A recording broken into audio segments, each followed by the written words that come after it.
You're listening to Scaling Up Services, where we speak with entrepreneurs, authors, business experts, and thought leaders to give you the knowledge and insights you need to scale your service-based business faster and easier. And now, here is your host, business coach Bruce Eckfeldt. Are you a CEO looking to scale your company faster and easier? Check out Thrive Roundtable. Thrive combines a moderated peer group mastermind, expert one-on-one coaching, access to proven growth tools, and a 24/7 support community. Created by Inc. award-winning CEO and certified scaling up business coach Bruce Eckfeldt, Thrive will help you grow your business more quickly and with less drama. For details on the program, visit eckfeldt.com/thrive. That's ECKFELDT.com/thrive. Welcome, everyone. This is Scaling Up Services. I'm Bruce Eckfeldt. I'm your host. And our guest today is Brenda Batista. She is founder of Inspiring Company Culture. We're going to talk with her a little bit about how companies can really create engagement, can really get people working on the initiatives, the things that need to get done in a little bit new and maybe different way. I think a lot of us focus on kind of the logic and the process and designing how things are going to get done. But we want to talk a little bit more about the why and how do you include people in that process to really not only get them productive, but actually get them engaged. And I think for service-based companies, that's really the key to building a successful organization is you have to get your people, your employees, your stakeholders engaged in the process if you really want to see long-term value growth. It's so hard in the service-based industry.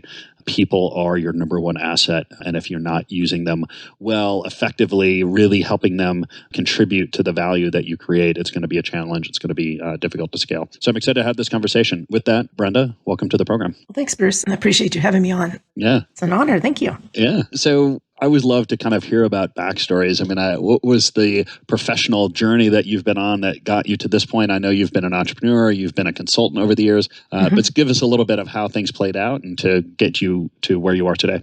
Yeah. So it's funny that you were talking about process and all that stuff. So the journey really starts with, the educational background. So I'm an industrial systems engineer by first level training. Why I say that, you'll see why I say that. And so data, process, there's an A to B answer and oh yeah, I'm all into the data and logic. There's a logical way to improve everything. I just know it. And that really gets me excited about it. And so when I finished that, journey and that degree, I was like, well, the industry that attracted me the most was healthcare. And so I've worked primarily in the healthcare space. And I was applying that same logic in healthcare space into that industry. And then I realized, oh, wait, it's not an A to B answer. You got to understand more about this particular industry. There's a nuance there, yeah. There's a nuance there, right? Yeah. It's called people. People kind of mess things up when it comes to logic. And so I got a master's in health administration, one, to understand that industry specifically, but also the management part, kind of the gray areas, the HR stuff. You start getting into the why it's not a straight line answer and why you have to go, kind of around in a circle a bit. From there, I went to work in one of the big consulting firms and had some fun with doing some finance and some performance improvement, but doing it in healthcare. So it was really kind of exciting and what I really love to do. I left consulting and said, yeah, I really need to get into a hospital. Let me do hospital operations. So I was there, a large academic medical center for many, many years. And I had, again, fun because it was internal consultant. I didn't have all the travel. I got to go to all the executive meetings and, find out the goods, what's going on, what's the scoop on what's happening. Oh, but by the way, you have to go fix it. So when we come and you hear all this, you got to go take care of it. But it was fun, right? So I had a good team to go there. But then I love education. I love to study and everything. So I decided I needed a final, quote unquote, final degree. So I went to law school and I did it at night while working full time. I absolutely do not recommend that to anybody ever. Don't do that. Your one takeaway from this program. Right, just don't do that. Try to get a law degree at night. At night, exactly. While working in a hospital because I had early morning shifts with surgeons at 6:30 a.m. and finishing law classes at 10 p.m. And good luck at staying fresh, right? That entire time, day after day. But it's useful, right? Because I'll say that the why that's useful. One part is that healthcare is highly regulated. So it's good to know how to read 1,000 pages. You don't have to read all 1,000 pages. You know how to focus in and find what you need. The other part is it really helps with consulting. From the standpoint, I say, there's engineering says it's straight line, management says it's gray. Well, with law, it's a nice add to consulting because the question is, what do you want? What outcome do you really want? Yeah, exactly. And we work backwards. Yeah. So I can work it backwards and it looks like an engineering result when we're done. But what happens in the meantime, it's very strategic. Thinking about all the nuances or the arguments that other people could have or the situation might have, and then you work it backwards. And so that's how it all fits together. So along that path, I worked, as I mentioned, in consulting. Then I worked in a hospital. Then I went to work for a vendor that sold EMRs. Electronic medical records into the hospitals for a number of years. I did that. And then I decided, let's take a little different spin, kind of. So I went back into consulting for a little bit and then ended up in a corporate setting where I said, let me go inside to a corporation and work on improving performance from within. So when you start taking into account customer satisfaction, all these other things, that really leads to the entrepreneurial side of it. It's like, okay, so I got the full circle. Because I've sold product to somebody, I've sold services to somebody, I've bought services and product from those same, people. And I've had that full perspective and had people, and from a corporate standpoint, it's like, okay, you got to worry about your P&L, it's all these other things that now come into play. And at this point in my journey, it's like, yeah, that's why I decided to become an entrepreneur. It's like, that's the next step. I thought, gosh, if I'm so lucky to live to be in my 90s and I'm sitting in a rocking chair somewhere, like, am I going to regret not having at least tried to do my own business? And the answer was yes. So I got to do this. And I've collected enough skills and abilities over time to really help other people. With my golden nugget there, don't do law school at night. That would be kind of go into that. That's a quick one. I can help you on that decision really fast. But the other things that is really dive in. And so that's why I got to where I am to launch my own company. Yeah, well, it's exciting, and I think I hear that story again and again with working with CEOs and leadership teams, where it's business would be so much easier without employees and customers, because everything's just process design, right? Then I can figure out, okay, well, if this happens, do this. If this happens, do this. Like you could just figure out all the scenarios and everything's done. But yes, it is. It's both the challenge and also the huge opportunity inside service-based companies. Is to really figure out that that culture, how to really engage people, how to deal with that kind of the squishy part of business, which is people and personalities, and they when they show up in the morning, they're dealing with all sorts of stuff, and they bring baggage. But in that opportunity is a way to create a really highly engaged culture of people who will be not only just able to deliver, but actually think above and beyond just delivering and actually creating value and finding new opportunities and being kind of that creative force that people can. Talk to me a little bit about some of the challenges. I mean, because I think everyone that's been in any kind of business or any significant business has had the experience of a consultant coming in and working with the company in some way, whether it's project management or process design or an HR thing or culture or communication. Like has had that where someone comes in from the outside and kind of puts them through some kind of program or gives them some kind of training, and then then they leave, and then you're back to your day job. Right. Tell me a little bit about your experience, your kind of what you've learned, both having consultants come in and being a consultant that's going in. What are the things that typically go right and wrong in terms of those kind of engagements inside companies? I think you hit it right on the head. Is as a buyer, you're like, I've got to get this work. You have this like bolus of work that needs to get done. Like, I need absolute focus on it. So I'm going to bring in, the hired guns, so to speak, to come in. That's what they're going to do. And they're going to get it done. It's going to be awesome. And one giant check mark off of my priority list, right? As you purchase this. Mm-hmm. Then we come in as consultants and we have a work plan. We have all the structure parts, right? This is what has to get done. These are deliverables. These are the dates. Does that match what you wanted? Is it fast enough for you? Like, yeah, it looks good. Great. Oh, wait a minute. What do you need from my people exactly? And then you start this negotiation about what do you need from my people and how much of my people's time, because I kind of hired you to come do it. And I think that's like mistake number one. I hired you to come do it. That's where the failure starts, in my opinion, and from my experience as a buyer and a provider, because it's a disservice. Yes, we can just get data from you and run our little algorithms off to the side and come back and tell you what the answer is. And voila, it happens and things are great, but they have no idea how to move forward. And traditional project management says, well, we just do a transition at the end, right? A knowledge transfer. Like, ooh, that sounds exciting. So phase 6 is knowledge transfer. Right. It's always a phase at the end, right? Oh, yeah. If it's not there, they're like, where are we going to transfer the knowledge? And, I've seen good and bad, right? So the bad ones are like, it's an hour of here are all your documents. I'm like, what? Wait, that doesn't help me. More robust ones are like, we'll spend, a few weeks going through and you're going to take over. And I'm like, okay, fine. But that's really the gist of what happens though. So it's a transaction. And then where are your people engaged? They're really not. And so I think that's the downfall of it. So as a buyer, you don't get the people involved early enough and say, hey, this is not just extra thing you're going to do, because they're like, okay, you got to give data. Fine, I'll pull data when I have a chance. Yeah, I'll make it a priority, whatever. I love it. Yeah. Like, when I get around to it. Yeah, right. When I get around to it, I know. How long they're going to be here? 6 weeks? Okay, week number 5, they can have it. That'll work, right?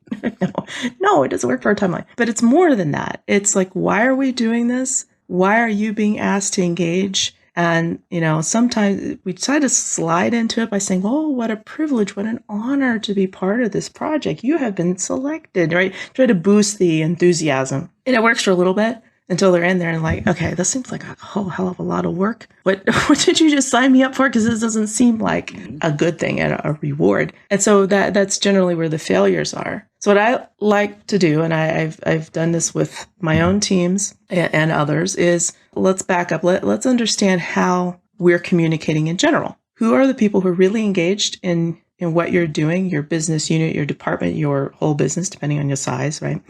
Who are not your go-getters. I want to know who is fully engaged. And if you don't know, let's talk about that because we've got to figure out how to get them engaged. And that's engaged through just general communication. So I literally start with, let's talk about everybody has a leadership voice and some are quieter and some are louder. Mm-hmm. So the person who comes in and dominates a meeting, that you never have to ask them what's happening, right? Like, what's your idea? Yeah. Right? They're going to tell you. They walk in like, listen. I got these great ideas, and they just lay it out on the line. And they look around the room and go, y'all in? And everybody's like, we haven't had a chance to speak in the last 30 minutes. I don't know what you just said. I guess so, right? They kind of give up. and that drives the culture. It's a communication style, but it drives the culture of the team because that one person, with all their enthusiasm and go-gettedness and all that stuff, they literally shut everybody else out. And some research shows that's about 7% of the population that's in that pioneer type of voice that I'm out there, I've got great ideas, and let's go. Mm-hmm. We're going to get it done. So that tells you 93% of the people. Yeah, I was going to say, that's a pretty small segment, but right. I'm sure they take up 98% of the oxygen in the room. So that's part of the problem. Yeah. And so there are actually 5 total leadership voices. The next loudest one is a connector.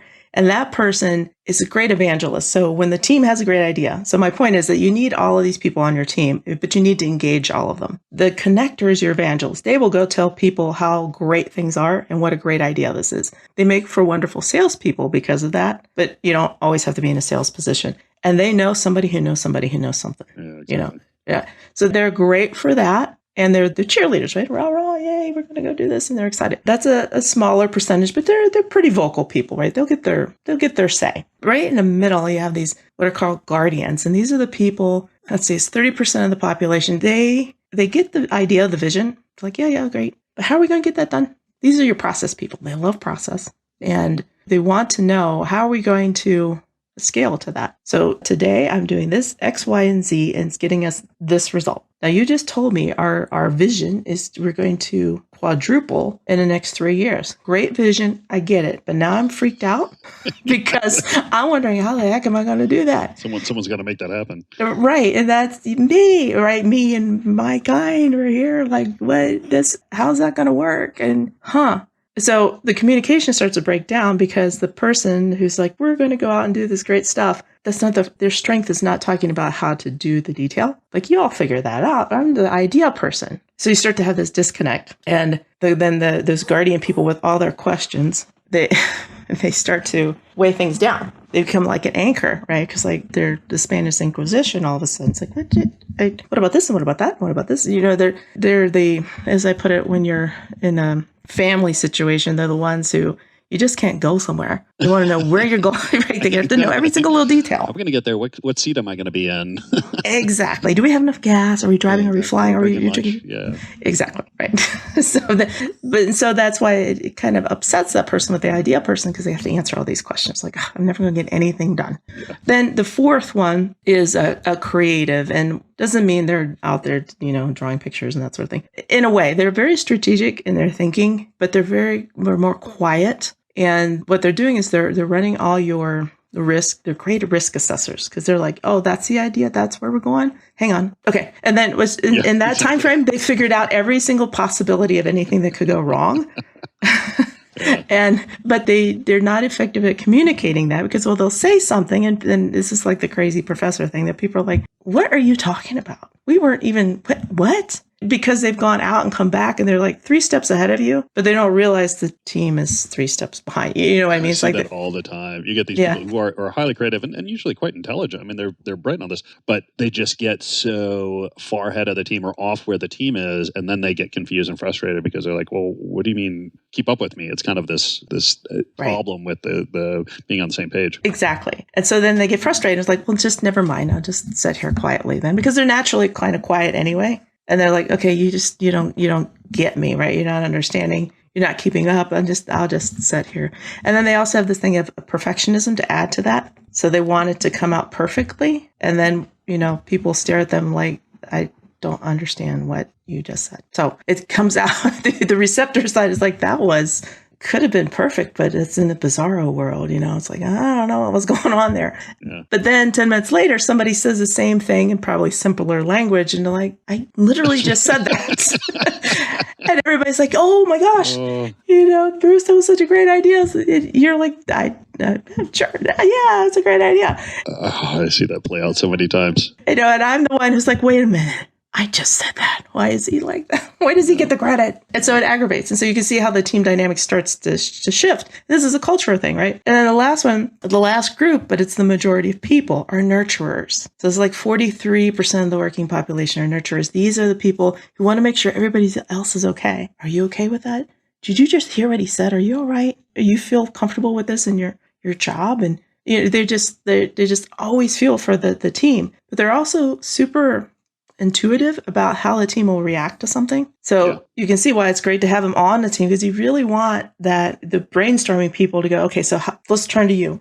Nurture, how do you think people are going to respond to this? Yeah. Well, and then the guardian's like, well, not just how they're going to respond to it, how the hell are we going to get this done, right? So that's why you have to have those people there. And then now the creative person's like, oh yes, and not just how we're going to get it done, but can we do it in a way that I can help you avoid some potholes if you let me help you, give you some ideas. That's why they all have to have a safety valve, I'll say, so they can come to a meeting and any communications and feel safe and saying something. And like literally one of the things I do to switch that around, it's very simple, is let the nurturer talk first every single time. Yeah. Every single meeting, every single communication, let them go first. And I do that so that they'll feel safe to be heard. And it forces the pioneer person who has, all the answers to listen to everybody else, because they're going to gather that. It might drive them nuts at first, but once they understand that, oh, wait, I didn't think about that. Oh, look, that person said, I didn't,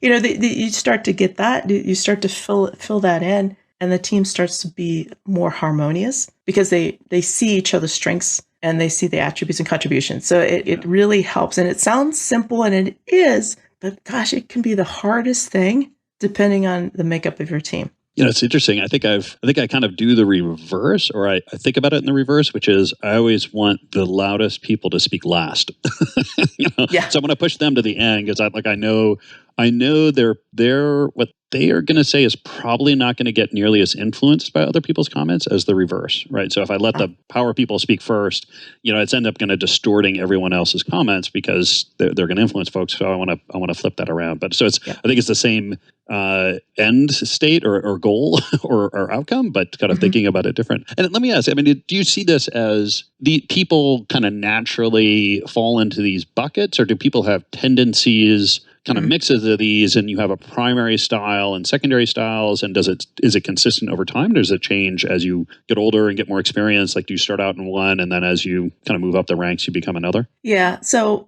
We have a foundational one that is us, I would say, through our entire lives. And as we mature, or as hopefully we mature, because I'll say that because sometimes you run into people like, yeah, Exactly. you are the same as you were, right? That you learn how to work through all five. So we actually have the ability to work through all five voices, because as we mature, we're like, oh, well, in this instance, I need to be the dominant one. So I'm going to put on a pioneer. I'm going to embrace that and do it. And other times I need to be the nurturer. Is everybody okay? So we'll maneuver through them. Typically, we maneuver through three that we feel very comfortable with, that are our natural type of flow. We'll flow amongst the three of them. But we do have a foundational one. And why that's really important is because in times of stress, that one lights up like that.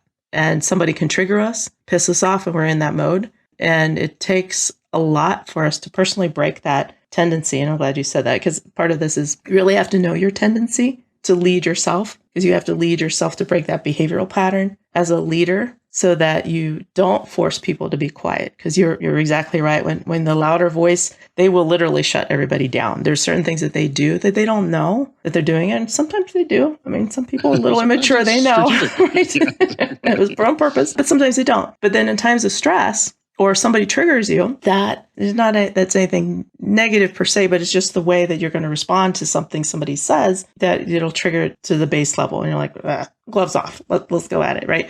Not that you're always going to debate, but the way you react will shut people down. And the nurturer ones who are worrying about everybody else, what they do is they just stop caring and they stop participating. And like, ooh, when it's so many people, what a great loss. Because they're really, it's going to take a lot to get them to step back in. Yeah. It has 10 times as much to get them to re-engage as it did to disengage them. Exactly. Yeah. Now, the one thing I do tell people, it's like as you start to get more of a habit of arranging yourselves in the communication in that format, from the quietest person to the loudest person by this leadership voice, is that if you let that quiet person go every single time, and they're like, yeah, I got nothing to say. If they keep opting out, it's now a time to have a sidebar and say, so why is it? Because we're really working on making this a safe culture where everybody's heard and valued. And you keep opting out of providing something to be listened to.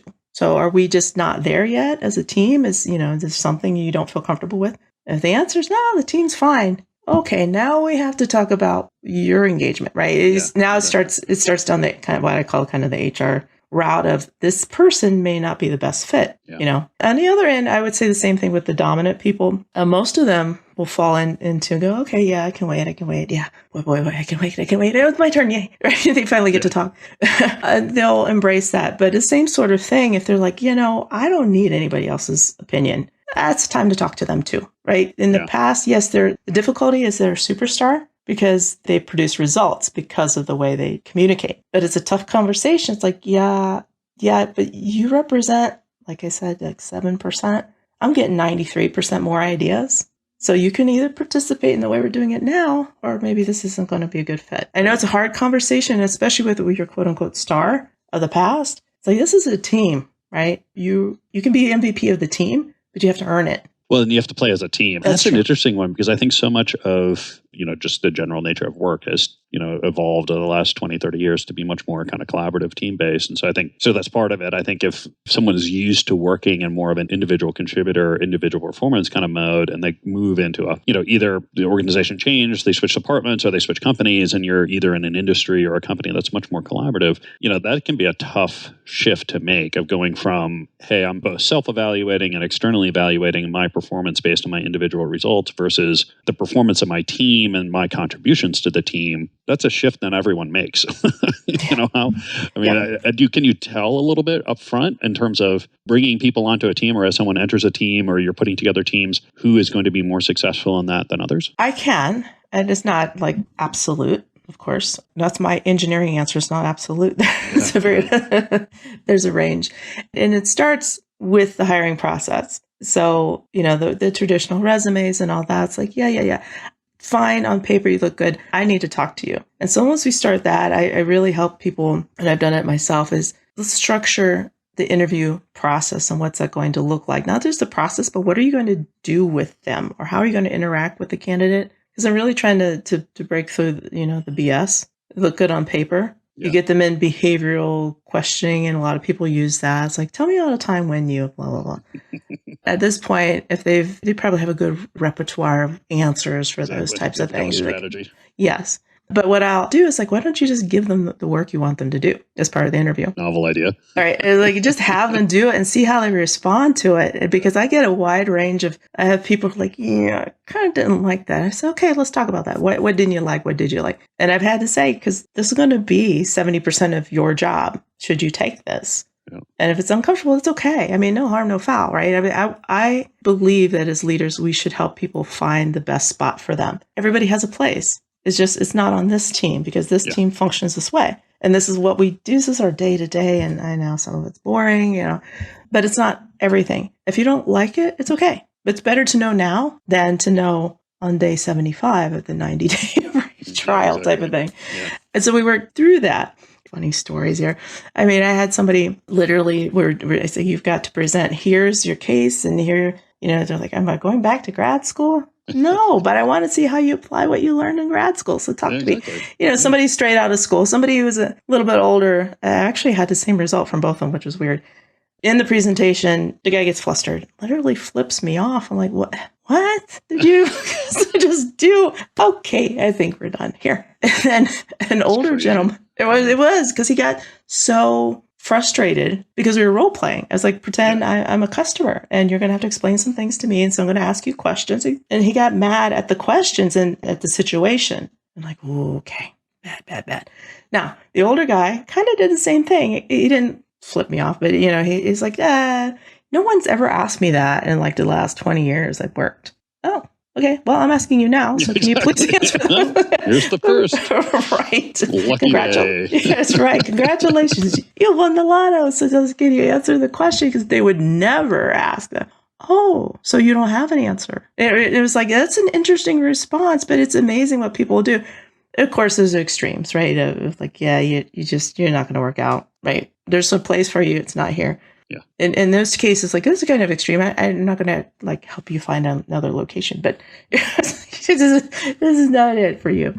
But most people, though, appreciate the chance to do the actual work as part of the interview because it gives them a better sense, better than me telling you, better than that. So tell me about a typical day. What will I be doing every day? Work. It's like, and it's a hard one to answer, and there's not a typical answer. And you're always, what do you want the work day to be? I mean, part of it's that I'll have the discussions with people. You can structure it that way. A culture will let you work on the balance. What really excites you? So you have to have the freedom of communication back to, the being able to talk, speak up. Yeah. That leads into your professional development. You have to be able to say, well, this is what really excites me about my skills, my abilities, my growth potential, whatever it is. And then we work on finding opportunities to make that happen, which then leads back to, okay, so now the consultant is in. This is where you can fit in. I think this is great for you. And now they're aligned with, oh yeah, this is an honor. This isn't an extra thing. This absolutely fits my growth,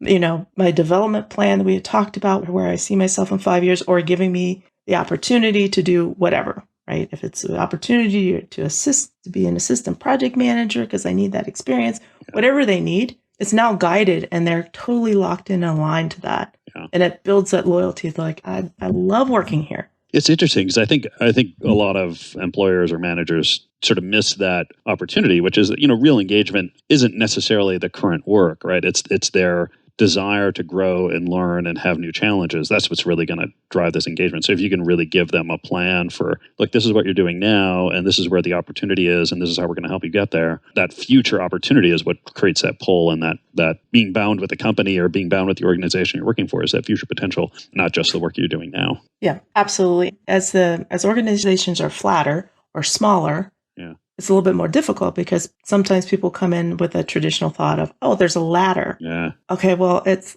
a step ladder or it's a footstool. It's not a ladder. More like a cargo net. That's a better explanation, right? The leg goes through and you get stuck. You're like, okay. Yeah, exactly. And you can go sideways. You can go up, you can flip around the other side. You can be upside down for a while. Yeah. That's right. But it gives the people opportunity, right? If they embrace that kind of concept, but I'm here about your development. I'm here to help you grow in the way you want to. So, and I've my own personal teams, I've told them that Because if the right next step for you is somewhere else, my job is to help you get as prepared as possible for that next step. I want to be your reference for life, and help you explore and go out. But what can I do now to help you get where you want to go?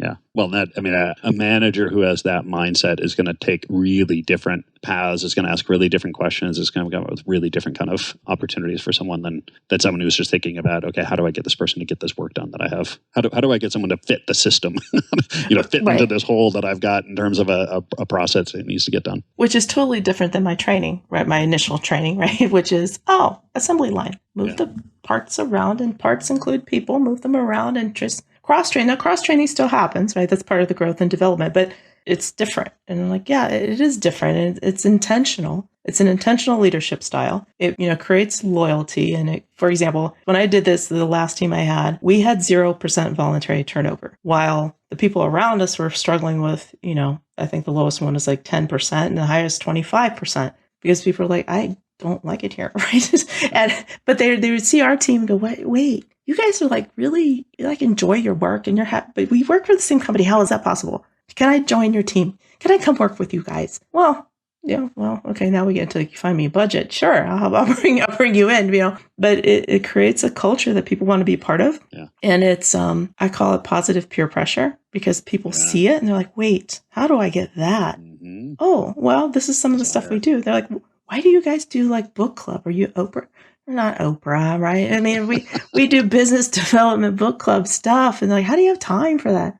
We make that. You just carve it out. And it was that was a part of it too, is that once you get past the communication, then we're all aligned around our priorities, and growth, personal growth, as well as departmental growth is part of prioritization. So how do we get, our ducks in a row, so to speak, all pulling in the same direction, get it done. We did that, and we focused on productivity hacks, because now people are engaged. Like, oh yeah, I need to get this faster because I definitely want to read my chapter on this. But in order to do that, I got to move stuff around. Yeah. So we, as a team, worked on that and said, what's working, what's not? Ooh, this isn't working.